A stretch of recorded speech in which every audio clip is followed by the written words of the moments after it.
Now, you've been told to cut down on your sugar intake for years. Your doctor, your dentist, the media, everybody bangs on about it. But what are the real effects of sugar on your body? And is it too late if you've been drinking builder's tea with 5 sugars in all your life?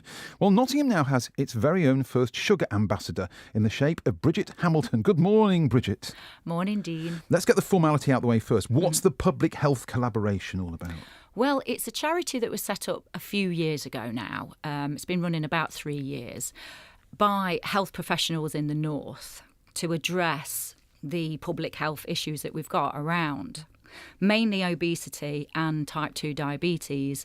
The NHS guidelines for eating, the Eat Well Guide, we kind of know now are very old-fashioned. It's an old-fashioned way of advising people to eat healthily.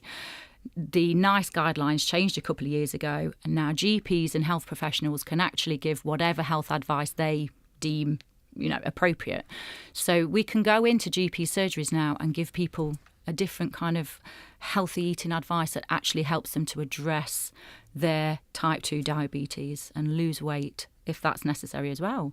We've got a really big problem in Britain, a really big problem. We've got 25% of the adult population is classed as obese. So how do you fit into all of this, Bridget? Well, I've been a weight loss therapist for about 10 years, and I've been advocating this way of eating for quite a while. So they invited me to come and be an ambassador. We've got 90 ambassadors all over Britain now, and I did my training not long ago, so it's quite new for me. But I've been advocating this way of eating and helping people lose weight for over a decade.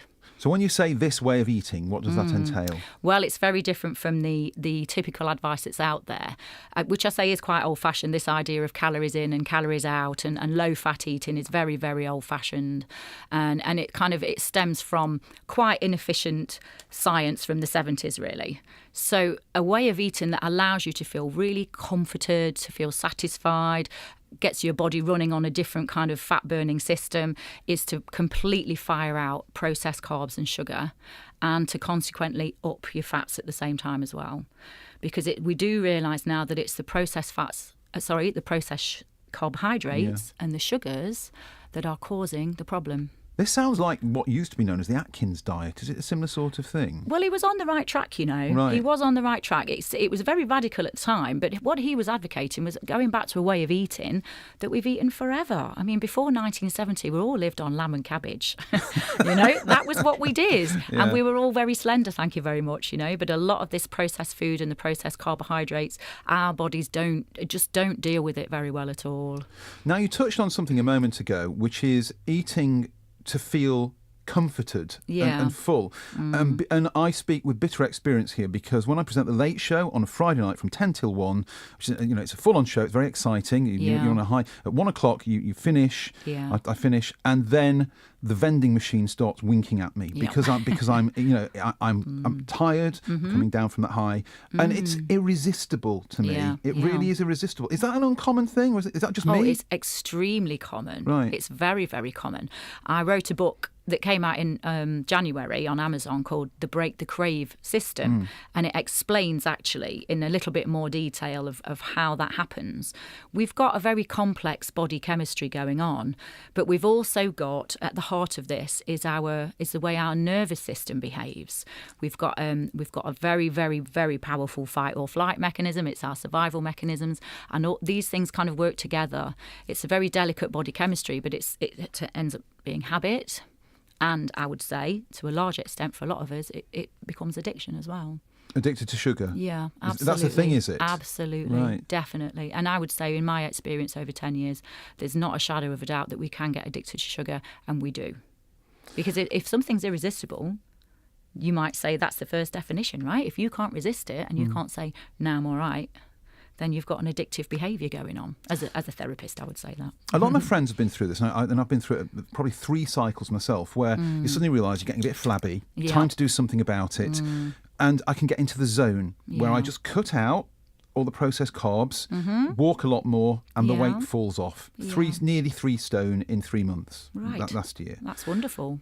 That bit's great. The problem is, eventually you think, OK, I can start eating again now, and before you know it, you're back into all the snacking and all the rest of it. And this has happened to me, and I don't understand what makes me do that. How I can 1 minute be in this position where I can resist sugar, I don't even look at it, I don't crave it at all, and then within the space of weeks, I've flipped to snacking. If I walk past the table here and there are a packet of biscuits on there, I'll naturally help myself to a biscuit. What's going on in my body there? Yeah, well, it is exactly in your body. Is that common? It's inevitable. Right. It's absolutely inevitable, and it actually stems out the fact that in the first place you're eating the processed carbs and the sugars in the first place. They become a habit for us. Yeah. But the trouble with diets is diets actually have failure written into them all the way through, like a stick of rock. Diet has failure written into it because, like you say, for a while we can keep a lid on this survival instinct to kind of reach for the sugars, which is the sugar in nature is like a rocket fuel. It's meant to be a very occasional source of fuel for us. So we're kind of programmed to seek it out. So in berries and things like that. Exactly. Yes, beehives and what have you, and fallen fruit off the trees. Right. And then, of course, it wasn't that long ago that once it was gone. But now it's everywhere. So this programming, even though you can keep a lid on it for a little while you're on a diet, the minute that you decide that you're going to go back to this old way of eating, that urge, that irresistible urge kicks in, and it's often a lot stronger, and people often find that not only do they put the weight back on, but they'll put more on. Very quickly, because we're almost out of time, Bridget. Okay. But how do you break this cycle? I mean, what should I do? So I've been through this phase where I've been very good, not eating sugars. Then I'm sort of reintroducing them into my life. Should I just not bother reintroducing them at all? Is that exactly? Right. Exactly. But because eating such a wonderful pleasure, to deny yourself the pleasure of eating what you love is half of the reason for failure. Find something else that you love.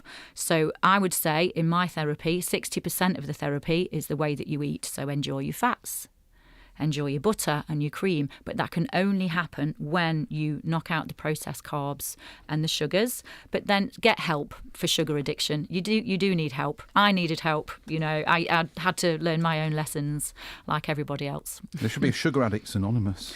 Do you know, that's a really good idea. Shall we start one? Do you know, I think I might do. I'll start a Facebook group and we'll get that set up. Okay, well, I'll be the first to like it, Bridget.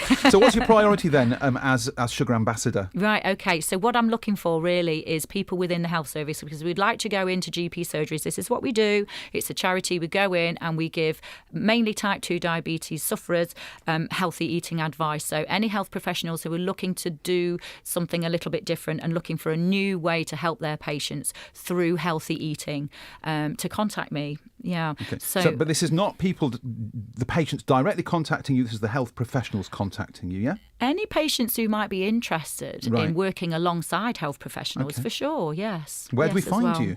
Well, I'm at, so you can find me on Facebook. So by all means, you can message me there, Bridget Hamilton on Facebook. We also have the Public Health Collaboration. You can see the PHC uk.org website, so you can contact one of your local ambassadors through that. But by all means, contact me on Facebook, or you can find me at www.breakthrough-weightloss.co.uk. breakthrough-weightloss.co.uk. That's we'll keep all those details me from there. If you haven't got a pen or pencil or writing pad to hand at the moment, or you can't get it into your phone, then give us a call at BBC Radio Nottingham. We'll keep all of those details from Bridget, and you can call us and we'll pass those details on. Thank you. Thank you so much for being here this morning. It's been lovely to see you. You're welcome. And good luck with the new post, and keep us posted, Bridget. I will do. Thank you. BBC Radio Nottingham.